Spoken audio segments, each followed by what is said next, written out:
Pernahkah Anda merasa sukar melupakan seseorang sehingga diri sendiri jadi keliru? Di dalam pikiran, Anda tahu semuanya sudah berakhir. Anda paham bahwa orang itu tidak membawa kebahagiaan buat Anda. Lebih banyak masa menunggu daripada bersama, lebih banyak saat cemas daripada tawa yang sebenar, semua itu jelas dalam ingatan. Namun anehnya, hati masih terus tertarik pada dia. Mungkin masih ada harapan untuk dia menghubungi kembali. Mungkin kali ini segalanya akan berubah. Mungkin jika saya berusaha sedikit lebih baik, dia akan mencintai saya lebih dalam. Pikiran seperti itu kian jelas ketika malam semakin larut. Kita panggil perasaan ini cinta, tapi benarkah ia cinta, atau hanya keresahan yang menyamar sebagai cinta? Seringkali, kita tertipu mempercayai sesuatu yang bukan cinta sebagai cinta. Kesepian, kelekatan yang berlebihan, keinginan untuk diakui, ketakutan ditinggalkan, dan luka lama yang berulang sejak kecil. Emosi-emosi ini begitu mirip dengan cinta, sehingga kita sukar membezakannya. Carl Jung pernah berkata, yang tidak kita sadari, akhirnya menguasai hidup kita, dan kita menyebutnya takdir. Mungkin sebab kita sering tertarik pada jenis orang yang sama, terluka dalam cara yang serupa, dan runtuh pada akhir yang hampir sama, bukanlah karena takdir. Ia mungkin merupakan sesuatu dalam alam bawah sadar kita yang belum kita fahami. Kita sering menganggap kita mencari cinta. Sebenarnya, kita lebih mencari perasaan yang sudah biasa. Otak manusia lebih selesa dengan yang biasa daripada yang bahagia. Mungkin kedengaran aneh, mengapa manusia memilih kesakitan yang sudah biasa daripada kebahagiaan, tetapi alam bawah sadar tidak bergerak dengan logik. Ia bergerak berdasarkan pengalaman lalu. Jika pada zaman kanak-kanak, Anda perlu sentiasa berjaga untuk mendapat kasih sayang, maka sebagai dewasa, Anda mungkin tertarik pada orang yang membuat Anda sentiasa berjaga. Jika Anda harus sentiasa baik untuk dicintai, Anda mungkin lebih tertarik pada yang menghakimi daripada yang menerima diri sebenar Anda. Jika kasih sayang Anda tidak pernah bisa dijangka, Anda mungkin merasa bosan dengan cinta yang stabil kelak. Inilah kekeliruan paling berbahaya dalam cinta, ketika yang sehat terasa asing dan yang menyakitkan terasa biasa. Kita keliru ketenangan dengan bukan cinta, dan percaya keresahan itu cinta. Dari perspektif psikologi, fenomena ini dapat dijelaskan melalui teori kelekatan. Kelekatan bukan hanya tentang hubungan dengan ibu bapa, tapi lebih kepada peta dalaman tentang bagaimana kita merasakan cinta, melindungi diri dalam hubungan, dan apa yang kita takutkan saat mendekat pada orang lain. Ada yang merasa nyaman bila dicintai. Ada pula yang semakin cemas. Bila pasangan mendekat, timbul rasa gembira, namun juga ketakutan. Takut dia akan pergi. Takut jika terlalu bergantung akan ditinggalkan. Takut menunjukkan diri sebenar, lalu dikecewakan. Maka dalam sebuah hubungan, kita terus bertanya, adakah kamu sayang aku? Benarkah begitu? Kamu marah ke? Kenapa lambat balas? Bukan sekadar cemburu, tapi di situ tersembunyi ketakutan lama. Keyakinan bahwa aku tidak boleh dicintai seadanya. Perasaan cinta itu boleh hilang bila-bila masa. Kebiasaan lama, aku harus berusaha lebih untuk mempertahankan cinta. Semua itu bangkit kembali dengan nama cinta. Simon sentiasa tertarik pada orang yang sama jenisnya. Dia lebih terpesona oleh mereka yang membuatnya gelisah daripada yang membawa ketenangan. Pada awalnya, dia tidak mengerti kenapa. Dia menganggap mereka lebih istimewa. Orang-orang itu sukar membuka hati, jarang menunjukkan perasaan jelas, dan kelihatan selalu menjaga jarak. Aiman ingin merapatkan jarak itu, mendapatkan hatinya, berharap dia jadi istimewa hanya untuknya. Awal-awal memang indah, perbualan berpanjangan, kelembutan tiba-tiba, rasa difahami, seolah hanya antara mereka. Tapi saat itu tidak bertahan lama. Ada hari dia sangat rapat, ada hari seolah tiada apa berlaku, dan menjauh. Aiman bingung. Setiap kali dia menjauh, Aiman berusaha lebih berhati-hati, lebih lemah lembut, lebih memahami. Namun semakin dia berusaha, hubungan semakin goyah. Setiap hari dia memeriksa telepon. Bila tiada balasan, hatinya sesak. Setiap kata pendek, tanda baca, emoji dianalisis. Dia mempercayai itu cinta. Namun selepas lama, dia sadar sebenarnya yang dia cintai bukan orang itu, tapi rasa aman ketika dipilih. Bukan kasih sayang, tapi perlombaan mendapatkan kasih sayang yang sudah jadi kebiasaan. Inilah konsep keterpaksaan berulang. Ia kecenderungan bawah sadar untuk mengulangi pengalaman menyakitkan. Manusia biasanya mahu mengelak kesakitan, tapi alam bawah sadar kadang bergerak berlawanan. Mengulang cerita yang belum berakhir, membawa perasaan tidak selesai kepada orang yang serupa, berharap cinta yang dulu tak diterima, kini dapat dimiliki. Seolah ada suara dalam hati berkata, kali ini akan berbeza. Kali ini aku boleh buat dia memilih aku. Kali ini aku tidak akan ditinggalkan. Oleh itu walaupun kita bertemu orang baru, kita sebenarnya melangkah kembali ke pentas luka lama. Watak saja bertukar, dialog tetap sama. Lokasi berbeza, akhirnya serupa. Dan kita bertanya lagi, kenapa aku selalu tertarik pada orang macam ini? Kenapa aku hanya jatuh cinta pada yang buat aku susah? Kenapa aku tak tertarik pada yang bagi aku selesa? Jawabannya bukan hanya pada orang itu, tapi dalam cara cinta lama kita. Hubungan berulang biasanya punya satu persamaan. Ia membuat kita terasa biasa, bukan bahagia. Mereka yang mendapat cinta bersyarat sejak kecil, cepat mengenali cinta bersyarat. Bila orang sejuk, mereka cemas tapi juga terasa biasa. Membaca perasaan orang lain pun sudah jadi kebiasaan. Terpaksa bukti diri, menunggu, bersabar dan berharap itu juga sudah biasa. Bahaya karena kita tertipu mengira yang biasa itu benar. Emosi yang diulang-ulang rasa semula jadi, tapi tidak semestinya sehat. Luka lama jadi macam sifat, keresahan lama jadi kelihatan seperti cinta. Ada sebab kenapa hubungan begini terasa sangat kuat. Namanya ganjaran berselang-seli.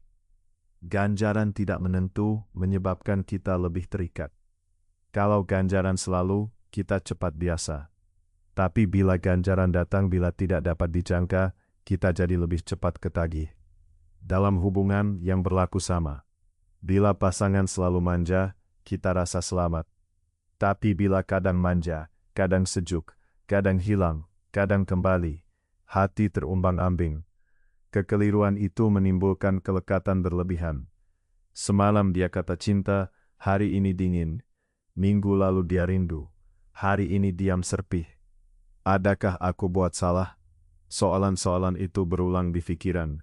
Bila dia kembali manja, kita lega. Rasa lega itu sangat hebat, hingga disangka cinta. Tapi sebenarnya, itu bukan kegembiraan cinta, hanya keresahan yang henti sejenak. Sakit hilang sementara, kita sangka bahagia. Inilah kelekatan mencari-cari cinta yang tidak tenang. Hubungan itu tidak mengisi, hanya mengurangkan sakit seketika. Sebab itu sukar untuk berhenti. Cinta sejati menenangkan hati, tapi cinta yang merunsingkan menggoncang hati, lalu sekejap diberi pegangan.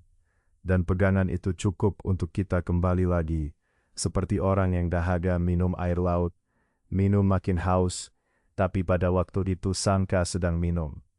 Aiman juga begitu. Setiap kali dia kembali, dia rasa hidup semula. Ketakutan berhari-hari lenyap dalam sekelip. Satu message pendek mengubah hari. Tetapi kebahagiaan itu tidak lama. Sunyi kembali, risau kembali.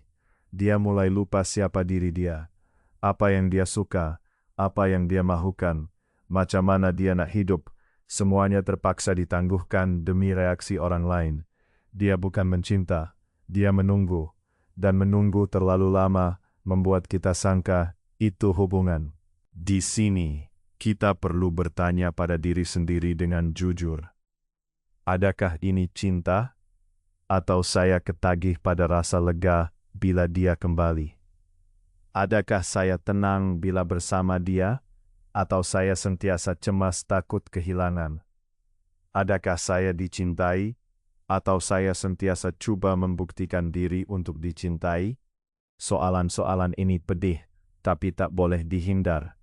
Karena jika kita lari, kita hanya ulangan hubungan yang sama. Orang berlainan, nama berlainan, musim berlainan, luka tetap sama. Cinta boleh menjadi sangat kuat, tapi kuat tidak bermakna cinta. Keresahan kuat, kelekatan kuat, takut hilang kuat, luka lama yang bangkit juga kuat. Jangan nilai cinta dari kuatnya perasaan, tapi dari arah perasaan itu. Adakah ia membawa kita ke arah diri yang lebih baik, atau menghancurkan diri? Adakah ia membuka dunia kita, atau mengurung dalam reaksi seorang insan? Adakah kita selesa di sisinya? Soalan-soalan ini penting.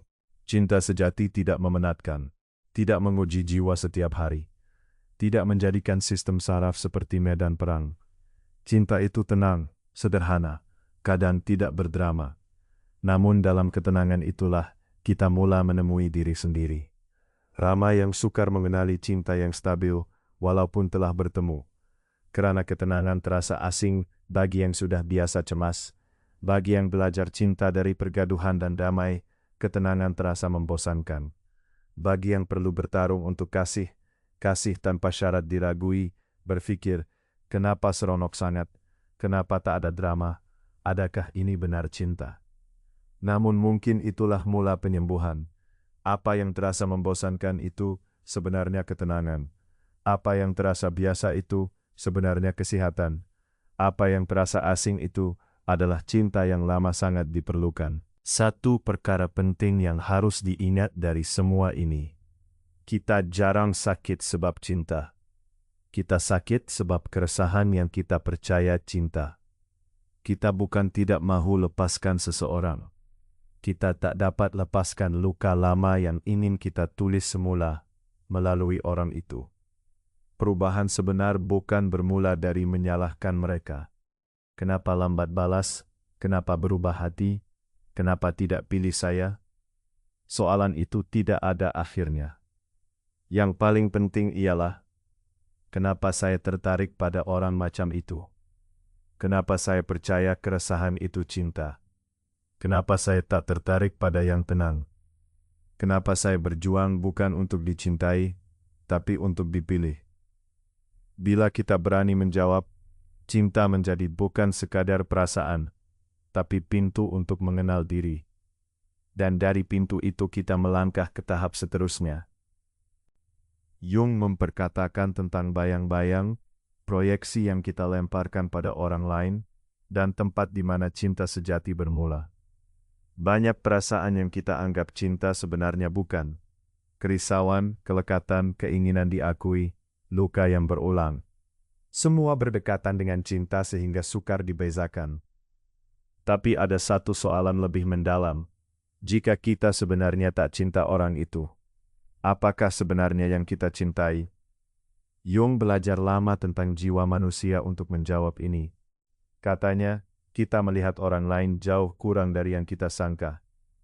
Kita lebih banyak melemparkan bayang diri kita ke atas mereka. Itulah bayang dan proyeksi.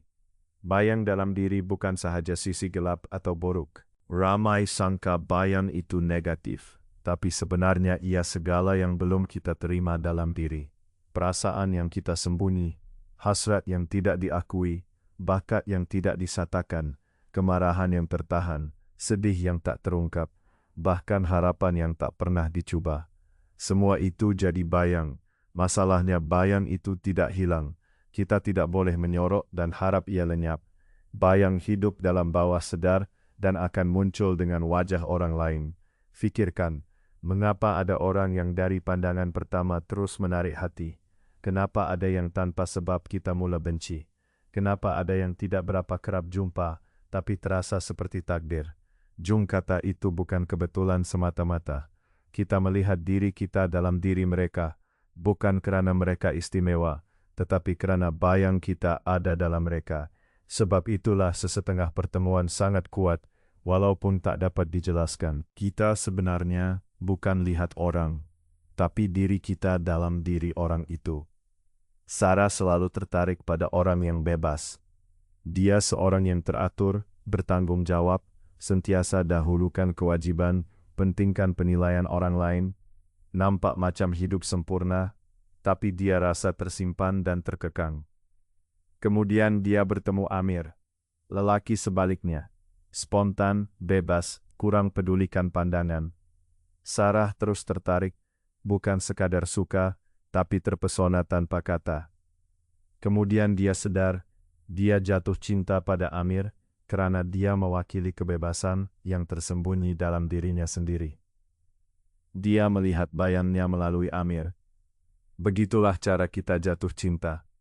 Kita kira cintakan seseorang, sebenarnya terpesona dengan sebahagian diri sendiri yang kita temui dalam diri mereka. Itu sebab ada hubungan yang terlalu kuat sejak awal, karena kita sebenarnya bertemu diri bawah sadar kita, bukan pada orang sebenar. Lalu bermulalah proses proyeksi.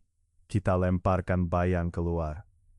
Kita tidak lihat pasangan sebenar, tapi image yang kita harapkan, impian yang kita bina, kekurangan yang kita isi. Lama-kelamaan kita cintai fantasi, bukan orang sebenar. Disinilah banyak hubungan retak. Bukan karena pasangan berubah, tapi karena fantasi itu hancur. Ingat kembali permulaan hubungan. Kekurangan hampir tak nampak. Perhatian kecil jadi bermakna. Tindakan biasa dilihat istimewa. Setiap kata, ekspresi tabiat kelihatan indah. Tapi lama-kelamaan realiti mulai muncul, kesilapan, sikap mementingkan diri, kecewa. Ramai pikir cinta sudah hilang. Tapi mungkin bukan cinta yang mati, tapi proyeksi yang berakhir. Cinta sejati bermula selepas proyeksi padam. Bila kita tidak menjadikan pasangan dewa, penyelamat, atau sempurna. Bila kita terima dia sebagai manusia yang juga sedih dan bersalah, tapi masih kita mahu ada bersama. Di saat itu, cinta menjadi nyata. Ramai sangka cinta itu sekedar perasaan, tetapi lama-kelamaan mereka faham. Hubungan bertahan bukan karena emosi, tapi sikap. Emosi berubah, rasa teruja berkurang, semangat berganti. Tapi rasa hormat tetap ada. Perhatian kekal, tanggung jawab berterusan. Itulah yang memegang hubungan. Emma merasa terkejut ketika bertemu Daniel. Daniel bukan orang luar biasa. Bukan hero film. Dia tidak buat pengakuan dramatik atau main-main tarik perhatian.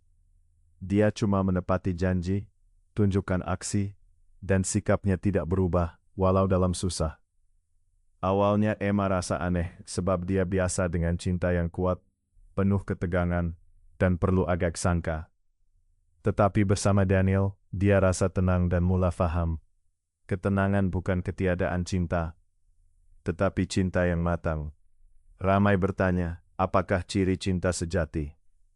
Jawabannya mungkin berbeza. Tapi hubungan yang sehat ada beberapa persamaan. Pertama, rasa aman. Anda tidak perlu meneka hati dia, tidak perlu buktikan diri. Kedua, hormat. Anda tidak coba ubah dia atau kawal dia, tapi coba faham seadanya. Ketiga, perkembangan. Dalam hubungan itu Anda semakin menjadi diri Anda sendiri. Tidak hilang jati diri. Keempat, tanggung jawab. Bila masalah datang, Anda tidak lari, tapi selesaikan bersama. Kelima, kebebasan. Cinta bukan kepemilikan, tetapi saling menghormati ruang hidup masing-masing. Namun persoalan penting, mengapa ada yang tidak selesa dengan cinta sehat? Mengapa yang tenang tiba-tiba rasa hambar? Mengapa bertemu orang baik tak menggugah hati? Sebabnya adalah karena kebiasaan. Kita memilih yang biasa daripada bahagia. Mereka yang biasa dengan keresahan, merasa ketenangan asing. Mereka biasa dengan kekacauan, rasa bosan dengan ketenangan. Maka, sesetengah merosakkan hubungan sendiri tanpa sadar. Bukan sengaja, tetapi mengulangi kesakitan yang telah biasa. Kamal juga begitu. Dia selalu mahu menyelamatkan orang sakit hati, yang gelisah, yang runtuh. Bila bertemu mereka, dia tak boleh melepaskan. Dia sangka itu cinta. Tapi suatu hari, dia sadar dia sebenarnya bukan cinta, tapi coba buktikan nilai diri. Hanya bila dia diperlukan, dia rasa penting. Jadi dia berkorban, sabar, bertahan. Tapi cinta yang sehat tidak dibina di atas pengorbanan. Hubungan bila seorang roboh, akhirnya roboh dua-dua. Cinta bukan menyelamatkan orang, bukan hidup bagi mereka. Kita boleh hulur tangan, menemani, menyokong, tapi kita tak boleh lalui jalan hidup orang lain. Kadang keberanian terbesar mencintai adalah melepaskan. Kerana cinta bukan kewajiban, bukan penjara, bukan perang mempertahankan yang saling kehilangan. Mungkin kini juga Anda merindui seseorang. Tapi tanya diri, adakah saya cinta dia, atau cinta apa yang saya mahu dari dia? Adakah sedih saya sebab hilang dia, atau sebab ilusi saya pecah? Saya cari cinta atau pengakuan? Soalan itu tidak mudah. Tapi jika dihindari, kita hanya ulang hubungan yang sama. Carl Jung berkata, perkara paling penting dalam hidup manusia adalah bertemu diri sendiri. Mungkin cinta juga seperti itu. Kita bukan bertemu orang lain melalui cinta, tapi bertemu diri sendiri. Ketakutan, luka, kekurangan bayang. Bila kita mulai faham itu, kita faham cinta sebenarnya. Ia bukan kelekatan, bukan ketakutan, bukan usaha memohon diakui. Ia adalah pilihan dua insan tidak sempurna untuk saling memahami, bukan menyelamatkan. Mungkin itulah hakikat cinta sejati yang selama ini dicari oleh kita semua.